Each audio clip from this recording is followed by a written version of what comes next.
느헤미야 8장 1절에서부터 12절까지의 말씀입니다.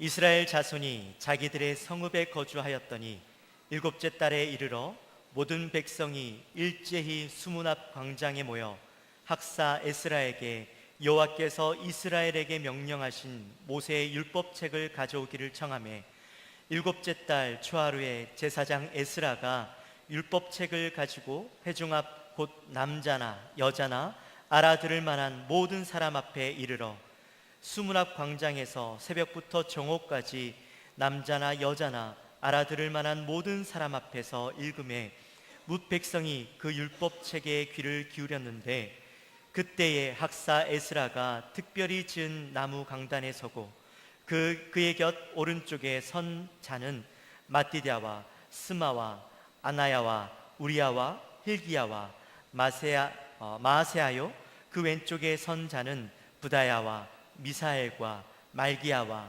하숨과 하스바다나와 스가랴와 무술람이라. 에스라가 모든 백성 위에 서서 그들 목전에 책을 펴니 책을 펼 때에 모든 백성이 일어서니라. 에스라가 위대하신 하나님 여호와를 송축하며 모든 백성이 손을 들고 아멘 아멘 하고 응답하고 몸을 굽혀 얼굴을 땅에 대고 여호와 경배하니라. 예수아와 바니와 세레바와 야민과 악굽과 사브데와 호디야와 마아세아와 그리다와 아사랴와 요사밧과 하난과 블라야와 레위 사람들은 백성이 제자리에 서 있는 동안 그들에게 율법을 깨닫게 하였는데, 하나님의 율법책을 낭독하고 그 뜻을 해석하여 백성에게 그 낭독하는 것을 다 깨닫게 하니 백성이 율법의 말씀을 듣고 다 우는지라. 총독 느헤미야와 제사장 겸 학사 에스라와 백성을 가르치는 레위 사람들이 모든 백성에게 이르기를, 오늘은 너희 하나님 여호와의 성일이니 슬퍼하지 말며 울지 말라 하고, 느헤미야가 또 그들에게 이르기를, 너희는 가서 살찐 것을 먹고 단 것을 마실 때 준비하지 못한 자에게는 나누어 주라. 이날은 우리 주의 성일이니 근심하지 말라. 여호와로 인하여 기뻐하는 것이 너희의 힘이라 하고, 레위 사람들도 모든 백성을 정숙하게 하여 이르기를, 오늘은 성일이니 마땅히 조용하고 근심하지 말라 하니, 모든 백성이 곧 가서 먹고 마시며 나누어 주고 크게 즐거워하니, 이는 그들이 그 읽어 들려준 말을 밝히 알미라. 아멘. 이 시간에는 담임 목사님 나오셔서 영적 은혜라는 말씀을 가지고 말씀을 증거하실 때에 큰 은혜 받으시기 바랍니다. 교회에 나오면은 낯설은 단어가 여러 가지 있죠. 아멘 할렐루야는 많이 들었지만은 은혜 받으세요, 은혜 받으세요. 처음에 교회에 나오면은 이 말의 의미를 모릅니다. 도대체 은혜가 뭔가, 은혜가 무슨 복권좀 생각하는 사람이 있어요. 은혜라고 하는 것은 다른 거 아십니다. 하나님을 만난 것, 하나님을 만나서 아까 여러분 찬송같이 불렀지만은 이런 찬송을 부를 수 있어야 돼요. 주께서 나를 사랑하니 즐겁고도 즐겁도다. 주께서 나를 사랑하시니 나는 참 기쁘다. 은혜 받은 자의 삶은 그 안에서, 주 안에서 감사하는 삶을 삽니다. 은혜 받은 자의 삶은 주 안에서 행복한 삶을 삽니다. 예수님을 만난 것이 그 자체가 행복이고 구원받은 감격과 감사하는 사람, 이 사람이 바로 은혜 받은 사람인 줄 믿으시기를 바랍니다. 은혜를 받으면 세상이 아름다워져요. 은혜를 받으면 내 자신도 너무 소중한 존재가 되고 모든 사람이 다 소중한 존재가 됩니다. 그래서 은혜 받은 사람을 가리켜서 우리는 성령의 사람이라 그렇게 얘기하죠. 오늘 여러분 로마서 8장 9절 보니까, 만일 너희 속에 하나님의 영이 거하시면 너희가 육신에 있지 아니하고 영에 있나니, 누구든지 그리스도의 영이 없으면 그리스도의 사람이 아니라 그랬어요. 은혜 받은 사람은 그 안에 성령님이 계신 사람이에요. 성령님이 주인이 된 사람인 줄 믿습니다. 성령에 이끌림 받는 사람이에요. 성령님이 도우시는 사람이에요. 성령 안에 기뻐하는 사람이에요. 성령 충만한 사람인 줄 믿으시기를 바랍니다. 그런데 여러분, 은혜 받는 통로가 있습니다. 은혜를 어떻게 받습니까? 은혜는 하나님의 선물인데 아무 사람에게나 하나님의 선물을 주잖아요. 신학적으로는 은혜의 통로를 세 가지를 말씀하는데, 그 첫 번째는 기도를 통해서 은혜를 받습니다. 하나님께 깊은 기도를 하면은 하나님께서 성령 충만한 은혜를 주세요.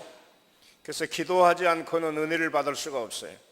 기도하는 사람은 늘 성령 충만한 삶을 살아갑니다. 여러분 주변에서도 보세요. 기도하는 사람은 얼굴이 달라요. 얼굴이 밝아요. 어떠한 역경과 혼란이 와도 기도하는 사람은 낙심하지 않아요. 하나님이 은혜를 공급해 주시기 때문인 줄 믿으시기를 바랍니다. 두 번째는 은혜의 통로가 성례를 통해서 은혜를 주신다 그랬어요. 세례받고 성찬을 통해서 은혜를 주세요. 내가 세상에서 죄악된 인생을 살다가 예수님을 만나요. 그 사람이 세례를 받는 그날, 내가 거듭난 생일날입니다. 그래서 감격해. 저도 제가 예수를 믿고 나서 처음 세례를 받는 날 얼마나 행복한지. 저는 시골에서 신앙생활을 해가지고 담임 목사님이 계시지 않아가지고 학습을 받고 나서 거의 한 1년 6개월을 기다린 것 같아요. 그때는 당회장 목사님이 순회를 다니시면서 이렇게 성례를 집행했기 때문에. 그런데 세례를 받는데 얼마나 감동이 되는지 참 눈물을 많이 흘렸던 그런 경험이 있어요. 성찬 예식을 통해서 하나님 은혜를 받습니다. 주님이 나 위해서 십자가에서 보배 피를 흘려주신 그 놀라운 사랑을 생각하면은요 얼마나 감격한지. 근데 요즘 보니까 우리 성도들이 그런 감동과 감격이 없어요. 옛날에는 성찬식을 하면은 참 성찬을 받으면서 눈물을 많이 흘리는 사람을 만났어요. 근데 요즘은 성찬식을 하면서도 구원의 은혜에 대해서 너무 그 인색한 것처럼 보여져요. 그런 감격적인 눈물을 흘리는 사람이 없어요. 여하튼 우리가 성례를 통해서 하나님 은혜를 경험합니다. 그런데 가장 중요한 은혜가 있는데 하나님의 말씀, 성경을 통해서 은혜를 받게 되는 줄 믿습니다. 말씀을 들을 때 은혜가 있고 말씀을 통해서 우리 안에 성령의 은혜가 임하여 신앙생활은 절대적으로 하나님의 말씀을 떠나서는 될 수가 없어요. 그래서 여러분들 우리가 신앙생활 하면서 성경을 가까이 하는 사람, 말씀을 가까이 하는 사람 다 은혜를 받습니다. 하나님의 말씀을 멀리하고 등한히하고 수박 그달기식으로 신앙생활하는 사람들은 절대 은혜 생활을 할 수가 없어요. 자기 기준으로 신앙생활을 해요. 그래서 들쭉날쭉하기도 하고 기분 맞춰서 자기 감정으로 살아가요. 여러분 우리는 성령의 사람 되시기를 예수님의 이름으로 축원을 드립니다. 로마서 요한복음 3장 5절 보니까 예수께서 대답하시되 진실로 진실로 내게 이르노니 사람이 물과 성령으로 나지 아니하면 하나님 나라에 들어갈 수가 없다. 이 말씀은 은혜 받지 못하면 하나님 나라 들어갈 수가 없다. 성령 충만하지 못하면 성령으로 거듭나지 아니하면 성령으로 변화되지 아니하면 하늘나라를 들어갈 수가 없다고 해요. 교회를 오래 다니는 것이 문제가 아니에요. 늘 성령 충만한 성도가 되어야 될 줄 믿습니다. 영적 은혜를 경험한 사람만이 변화된 그리스도인이에요. 이 거듭난 사람이고 이 성령으로 충만한 사람, 성령의 사람, 이 사람은 그 삶 속에서 항상 기뻐하고 감사하고 행복한 사람으로 살아가는 줄 믿으시기를 바랍니다. 요즘 우리가 사는 세상을 제4차 산업혁명 시대라고 그랬어요. 사람이 자꾸 인공지능화, 그러니까 기계 인간화가 되고 있어요. 사람이 하는 일이 기계가 이제 다 하는 그런 시대에 살고 있어요. 그러나 이런 시대일수록 우리는 우리 안에 영적 혁명이 일어나야 되는데 그 영적 혁명이 뭡니까? 성령으로 변화된, 성령으로 충만한 하나님의 사람이 돼야 될 줄 믿으시기를 바랍니다. 끊임없는 영적 전쟁이 우리 주변에 일어나고 있어요. 일련의 사건들을 바라보면서 여러분 보세요. 마귀 사탄은 자기의 때가 얼마 남지 아니한 걸 보면서 하나님의 교회를 핍박하고 넘어뜨리려고 하는 그런 괴계를 벌이고 있습니다. 정상적인 어떤 그 생활이나 사회 환경 여건이 정상이 아니라 비정상으로 돌아가요. 요즘 우리 기독교계에서 가장 큰 문제가 되고 있는 것이 소위 동성애 문제, 인권 문제, 이것을 앞장서서 반대하면서 이것을 해서는 안 된다고 하는 것이 우리 기독교회입니다. 그래서 대낮에 전국적으로 퀴어 축제가 있을 때에 교회가 앞장서 가지고 그걸 반대를 해요. 그런데 보면 뉴스에서도 인터넷에서도 오히려 교회를 핀잔하고 있어요. 교회가 하는 일이 너무 한다는 거예요. 아니지 않아요. 사회 질서나 가정 질서가 이것이 도입됐을 때 가능하겠는가? 가정이 파괴되고 사회가 파괴되면 되겠어요? 이런 세력들이 지금 침투해서 하나님의 교회를 파고드는 이런 정말 잘못된 정서적인 이런 문제 앞에 영적 전쟁에서 우리는 영적 부흥을 경험하면서 영적 승리를 가져올 수 있는 하나님의 사람들이 되어야 될 줄 믿으시기를 바랍니다. 그런데 이런 영적 전쟁에서 승리하기 위해서는 내가 은혜 받아야 돼요. 하나님의 은혜를 받아야 돼요. 하나님의 은혜를 받지 못하면 이길 수 없는 줄 믿으시기를 바랍니다. 하나님께 주시는 영적인 은혜를 받아야 하나님과 거룩한 친밀한 교제가 이루어질 수 있고, 하나님의 은혜를 받아야 사람이 변화될 수 있고, 하나님의 은혜를 받아야 성령의 사람이 될 수 있고, 하나님의 은혜를 받아야 하나님의 나라에 들어갈 수 있는 것이고, 이 땅에서도 천국 생활을 할 수 있는 줄 믿으시기를 바랍니다. 그러면 이 은혜를 어떻게 받습니까? 따라서 합시다. 말씀을 통해서 은혜를 받습니다. 크게 한번 더 합시다. 말씀을 통해서 은혜를 받습니다. 아멘. 믿으시기를 바랍니다. 유다 백성들이 바벨론 포로 생활 70년 생활을 마치고 다시 귀환을 합니다. 약 5만 명이 귀환을 해서 무너진 성전을 재건하고 그리고 무너진 성벽을 다 재건합니다. 그러고 나서 그동안 버려져 있던 제 하나님의 성전 안의 율법책, 그것을 발견을 합니다. 당시에 제사장 겸 학사였던 에스라 선지자가 총독 느헤미야와 더불어서 하나님의 말씀을 발견하고 이 말씀대로 살지 못한 것을 회개하기 위해서 백성들이 모였어요. 오늘 8장 1절로 3절 보니까 이스라엘 자손이 자기들의 성읍에 거주하였더니 7째 달에 이르러 모든 백성이 일제히 수문학 광장에 모여 학사 에스라에게 여호와께서 이스라엘에게 명령하신 모세 율법책을 가져오기를 청하매 7째 달 초하루에 제사장 에스라가 율법책을 가지고 회중앞 곧 남자나 여자나 알아들을 만한 모든 사람 앞에 이르러 수문학 광장에서 새벽부터 정오까지 남자나 여자나 알아들을 만한 모든 사람 앞에서 읽음에 뭇 백성이 그 율법책에 귀를 기울였는데 수문학 광장 앞에 그들이 모였어요. 우리처럼 이렇게 성전 안에 모이는 것이 아니라 수문 앞 광장에 모였는데 외적인 광장입니다. 오늘 얘기하면은 그 성전 안에 광장 거기서 모였는데 많은 사람들이 모여집니다. 하나님의 말씀을 듣기 위해서 모였어요. 그날이 언제입니까? 7월 첫날이라고 그랬어요. 7월 첫날에 모였는데 누가 모였어요? 남녀노소가 다 모였는데 남자, 여자, 심지어는 어린아이들까지 알아들을 만한 모든 사람이 다 모였어요. 새벽부터 정오까지 하나님의 말씀에 귀를 기울였는데 아이고 예배가 너무 깁니다가 아니에요. 무려 6시간 동안을 하나님의 말씀을 듣습니다. 그리고 주변에서 성경을 가르치는 그 당시의 성경 교사들이 말씀을 깨닫게 합니다. 그랬더니 이 사람들이 은혜를 받아요. 놀라운 하나님의 은혜를 경험해서 회개가 일어나기 시작하고 눈물이 터져나오고 통곡하기 시작하고 그 후에 오는 것이 뭐예요? 기쁨이 찾아왔다고 하는 사실이에요. 그렇습니다. 우리는 하나님의 은혜를 받기 위해서는 말씀을 가까이 해야 될 줄 믿으시기를 바랍니다.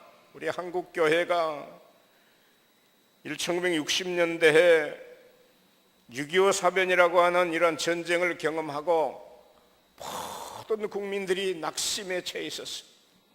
절망했습니다. 가난했습니다. 힘들었습니다. 그때 하나님의 교회가 봄, 가을 시시때때로 부흥회를 하는데 그 부흥회를 하면은 뭘 합니까? 사경회를 합니다. 하나님의 말씀을 가르쳤어요. 여러분 그때 신앙생활 했던 분들은 아마 경험하지요. 새벽에도 모이고 오전에도 공부하고 저녁에도 모이고 하는데 하나님의 말씀을 가르쳤어요. 그때 은혜를 받은 성도들이 한국교회를 부흥시켰고 그 당시 이 사회를 변화시켰고 그 당시에 우리나라가 가장 행복지수가 높았던 때가 아닌가 생각합니다. 성령 충만하니까 세상을 변화시킬 수 있는 줄 믿으시기를 바랍니다. 오늘 우리는 우리 스스로에게도 이 말씀에 대한 사모함이 있어야 될 줄 믿으시기를 바랍니다. 영적인 변화, 영적인 은혜는 하나님의 말씀에 대한 갈망이 있어죠. 하나님의 말씀에 대한 갈증이 있어요. 목마름이 있어요. 말씀을 사모하는 사람이 돼야 돼. 말씀이 내 속에 들어와서 나를 변화시킬 수 있는 하나님의 사람들이 돼야 될 줄 믿으시기를 바랍니다. 그래서 시편 119편에 보니까 20절에 주의 규례들을 항상 사모함으로 내 마음이 상하였다고 했어요. 마음이 상할 정도로, 마음이 상할 정도로 하나님 말씀을 사모했던 다윗. 하나님이 왜 다윗을 사랑합니까? 다윗이 완전한 사람입니까? 그는 살인자이고 간음자입니다. 그런데 하나님의 말씀을 가까이 하니까 그 말씀 속에서 회개가 일어나기 시작합니다. 변화됐습니다. 이새의 아들 다윗을 만나니 내 마음에 합한 사람이라. 말씀을 사모하니까 변화가 돼요. 시편 119편 103절에 주의 말씀의 맛이 내게 어찌 그리 단지요 내 입의 꿀보다 더 다니이다. 여러분 이런 말씀의 맛을 느끼면서 신앙생활 해본 적 있습니까? 어느 날인가 성경을 대하면은 성경 말씀이 얼마나 달고 오묘한지, 심지어는 식사 시간도 걸을 만큼 하나님의 말씀을 사모하고 그 말씀에 도취해서 나갈 그런 사람들, 신앙이 성장하고 성숙할 뿐 아니라 건강한 신앙생활을 할 수 있는 것, 이 사람들이 세상을 변화시키는 줄 믿으시기를 바랍니다. 시편 119편 123절에 내 눈이 주의 구원과 주의 의로운 말씀을 사모하기에 피곤하나이다. 말씀을 사모하는 갈증과 갈망과 목마름이 자신이 피곤할 정도로 말씀을 사모했다고 하는 사실. 그렇습니다. 변화된 한 사람은 세상을 변화시키는 능력을 가지게 될 줄 믿으시기를 바랍니다. 여러분 안에 이런 거룩한 갈증, 갈망, 하나님의 말씀을 듣는 이스라엘 민족 유다 백성들이 수문학 광장에 모여서 하나님의 말씀을 듣기를 사모하는 이러한 갈증이 여러분 안에 있기를 예수님의 이름으로 축원을 드립니다. 시편 119편 147절과 148절 우리 다 같이 한번 읽읍시다. 시작. 내가 날이 밝기 전에 부르짖으며 주의 말씀을 바라싸우며 주의 말씀을 조용히 읊조리려고 내가 새벽녘에 눈을 떴나이다. 이런 신앙생활을 해야 돼요. 하나님의 말씀을 날이 밝기 전에 사모하는 마음으로 부르짖었다고 그랬어요. 말씀을 조용히 읊조렸다, 묵상한 거예요. 그 말씀 속에서 말씀이 거울이 되어서 자기 자신을 발견한 거예요.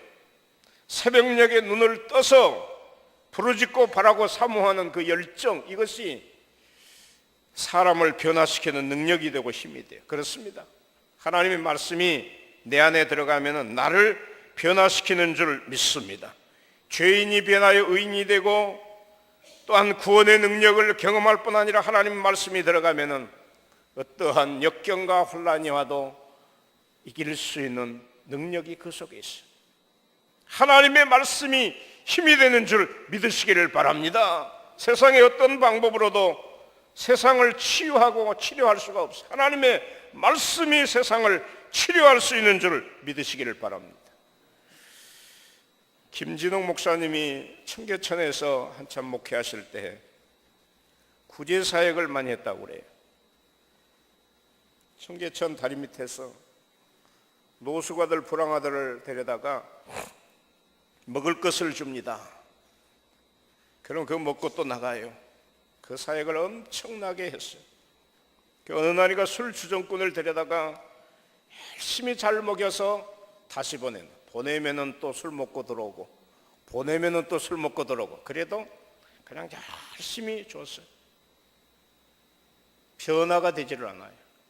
어느 날인가 나가서 동상에 걸려서 겨울에 죽었어요. 그러니까 아내 되는 사람이 어떻게 찾아가지고 목사님을 얼마나 원망을 하는지, 왜 내 남편을 차라리 그냥 두었더라가면은 더 나았을 텐데.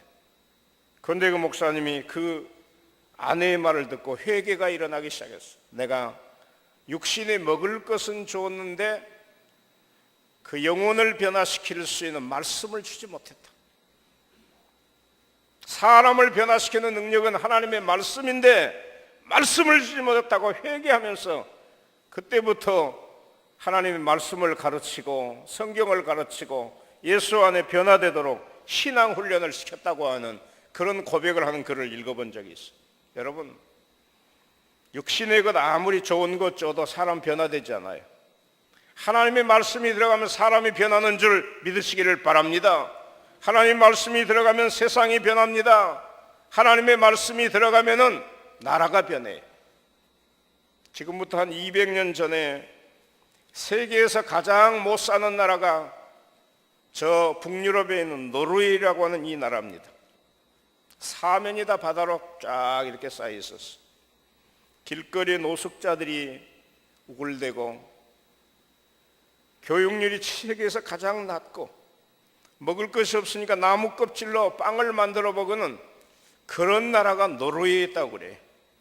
그런데 그 19세기에 한스 날센 헤우게라고 하는 농부의 아들이 예수님을 만납니다. 그리고 성경을 읽기 시작합니다. 그리고 성경을 읽으면서 영적 변화가 일어났어요. 야, 우리나라가 잘 사는 길은 예수님밖에 없다.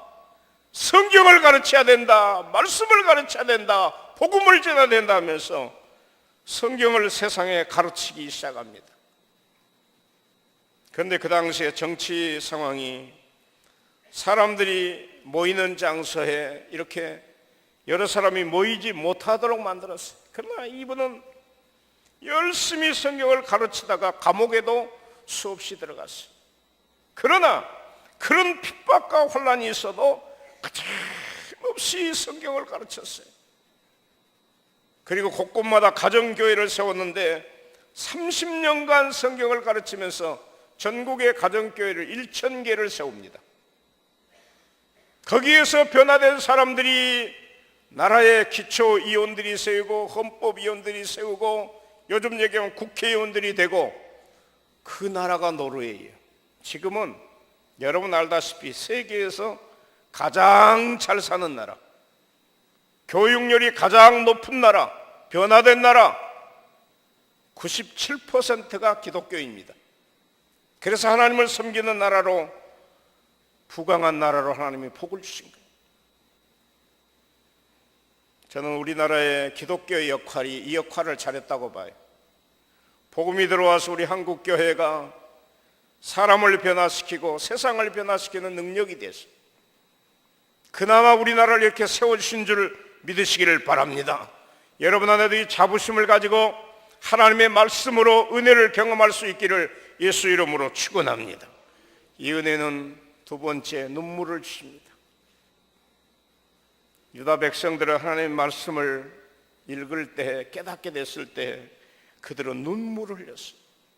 그 눈물은 어디서 옵니까? 하나님의 말씀에 대한 경외하는 자세였습니다.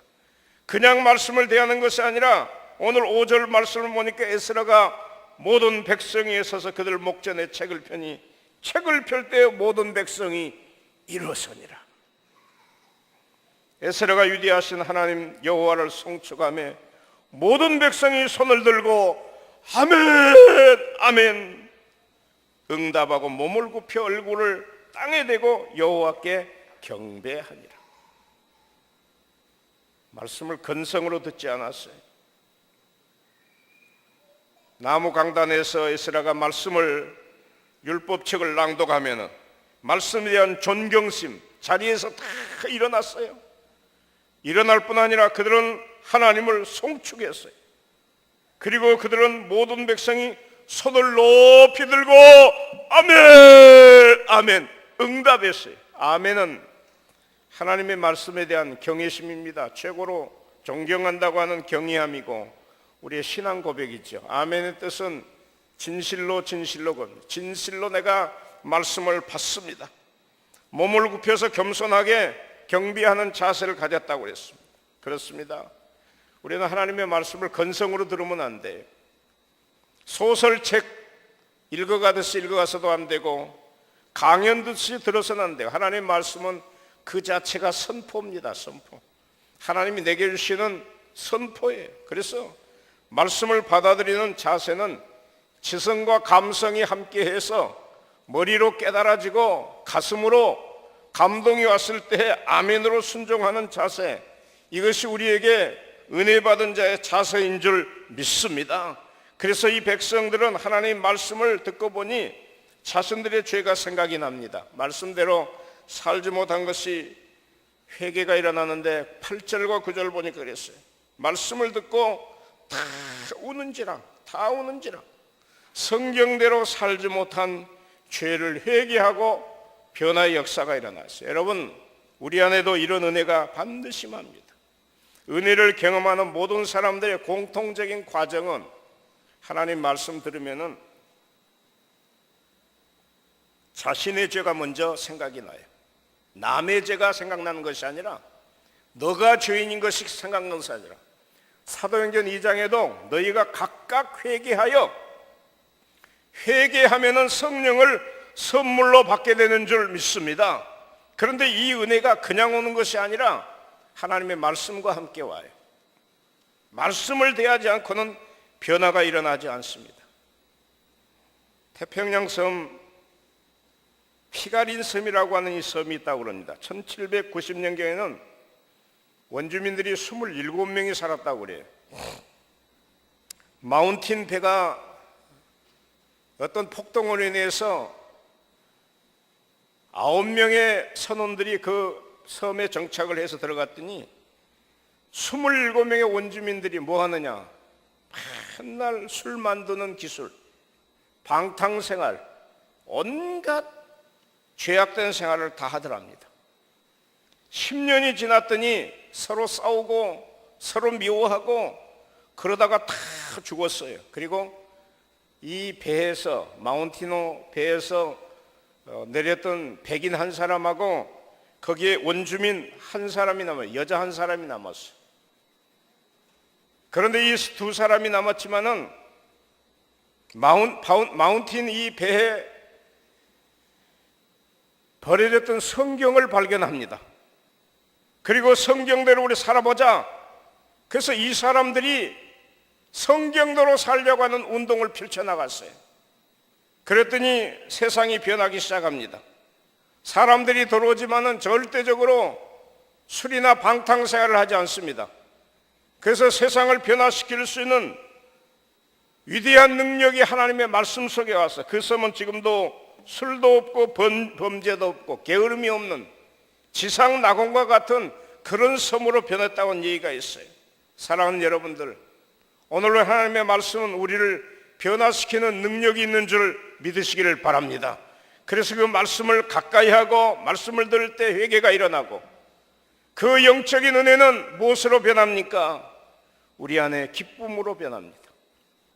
유다 백성들의 모습은 하나님 안에서 누리는 기쁨이 있었어요. 10절 보니까 느헤미야가 또 그들에게 이르기를 너희는 가서 살찐 것을 먹고 단 것을 마시되 준비하지 못한 자에게는 나눠주라. 이날은 우리 주의 성일이니 근심하지 말라. 여호와로 인하여 기뻐하는 것이 너희의 힘이니라. 여러분, 은혜 받았습니까? 은혜 받은 사람은 이 기쁨이 있는 줄 믿으시기를 바랍니다. 말씀이 우리 속에 들어가면 우리를 변화시켜요.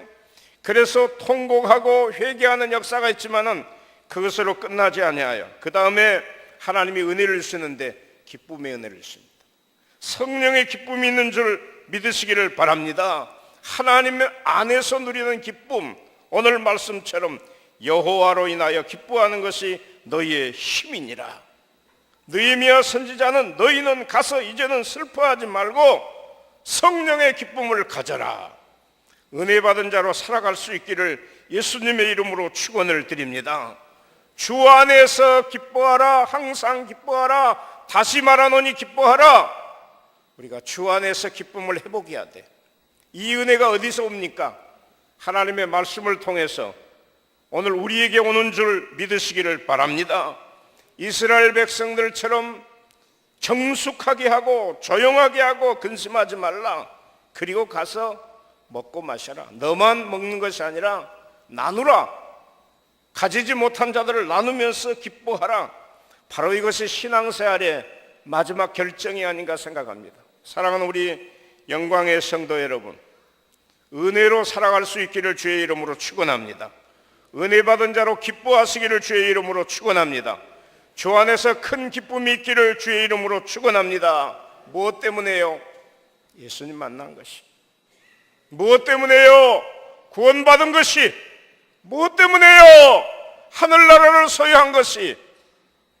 이것보다 더 큰 축복과 행복이 어디 있어? 주 예수보다 더 귀한 것이 없다. 우리는 예수 그리스도를 만난 것이 최고의 행복인 줄 믿고 우리의 삶이 기쁨의 삶이 될 수 있기를 주의 이름으로 축원합니다. 우리의 삶을 괴롭히는 세상의 모든 여건과 환경이 힘들게 만들어도 유다 백성들처럼 하나님의 말씀 속에서 참된 기쁨을 회복할 수 있는 우리 영광의 성도들이 되시기를 주의 이름으로 축원합니다. 은혜는 고통과 슬픔을 치료하는 최고의 치료제입니다. 하나님이 이 은혜를 우리에게 주셔야 될 줄 믿으시기를 바랍니다. 그래서 우리는 하나님의 말씀이 가는 곳에 기적이 있고 거기에 변화시키는 역사가 있어요. 프랑스의 유명한 시인이었던 빅토르 유고가 이런 얘기를 합니다. 영국이 섹스피어를 만들었다면 성경은 영국을 만들었다. 세계에서 여러분 해가 지지 않는 나라를 영국이라고 얘기합니다. 경제, 사회, 문화, 정치 모든 본산지가 영국이었습니다. 그런데 영국의 이런 변화의 역사는 뭡니까? 우리 장로교회 교회, 장로교회 신앙 신조, 오직 말씀으로 변화된 그들의 선조들이 이 나라를 세웠기 때문입니다. 오늘 우리도 하나님의 은혜 아래 이 복음을 받은 것을 감사하고 이 복음 하나님의 말씀을 우리 마음에 간직하면서 은혜 생활할 수 있기를 주의 이름으로 축원합니다. 하나님의 말씀이 가라고 하는 곳에 가야 됩니다. 말씀이 명하는 곳에 우리는 순종하면서 나가면 되는 거예요. 은혜 받은 자의 신앙생활은 내 생각대로 사는 것이 아니라 하나님의 말씀이 명하는 대로 살아가는 사람. 이 사람은 주 안에서 항상 기뻐하고 항상 감사하고 항상 행복한 사람으로 살아가는 줄 믿으시기를 바랍니다. 오늘 여러분의 마음속에 하나님 내게도 이 은혜를 주시기를 원합니다. 이 영적인 은혜를 경험해서 이 세상을 이겨나갈 수 있는 영적 승리자들이 되게 해 주시옵소서. 기도하는 여러분들 되시기를 예수 이름으로 축원합니다. 하나님 아버지, 얼마나 감격적이고 감사합니까? 말씀이 우리 안에 은혜요, 은혜의 통로인 것을 깨달아서 유다 백성들처럼 하나님 말씀을 가까이 하고 그 말씀을 들을 때에 내가 변화되게 하시며 말씀을 들을 때에 나를 살려주시고 말씀을 들을 때에 나를 변화시켜 주시옵소서. 하나님의 말씀이 가는 곳에 부흥이 있고 하나님의 말씀이 가는 곳에 개혁이 일어나고 하나님의 말씀이 가는 곳에 치유의 역사가 있는 줄 믿습니다. 하나님, 이 말씀이 이 나라를 살려주시옵소서. 고쳐 주시옵소서. 그리고 은혜 안에 살 수 있는 우리 모두가 되게 도와 주옵소서. 예수님의 이름으로 간절히 기도드리옵나이다. 아멘.